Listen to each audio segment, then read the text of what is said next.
அதில் ஏற்கனவே இருக்கின்ற நீதித்துறை என்ன சொல்லுகிறதோ அதை கையாள வேண்டும், ஒற்றுமையாக இருக்க வேண்டும் என்று சொல்லுகிறார். அடுத்து வருகின்ற அன்பிற்கினிய அருமை அண்ணன் ராஜன் செல்லப்பா அவர்கள் இந்த நிகழ்ச்சியை எதிர்த்து ஒரு விதமான அயோத்தியை போல் கலரம் விளைவிக்கலாம் என்று கருதிய நயினார் நாகேந்திரன் அவர்கள் காவல்துறை நடவடிக்கைக்கு உட்பட்ட போது அவரை சந்தித்து ஆதரவு தெரிவிக்கின்றார். அதே மாவட்டத்தில் இருக்கின்ற முன்னாள் அமைச்சர் அருமையண்ணன் உள்ளதை போல் சொல்லுகின்ற வல்லமை பெற்ற செல்லூர் ராஜு அவர்கள் அது அவருடைய தனிப்பட்ட விஜயம் என்கிறார்.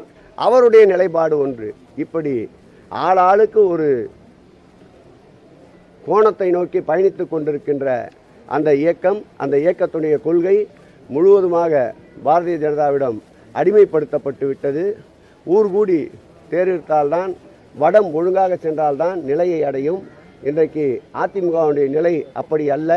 ஆகவே அந்த தேர் 2026ஆம் ஆண்டு நிலை அடையாது என்பது இதுபோன்ற நிகழ்ச்சிகளே சான்று.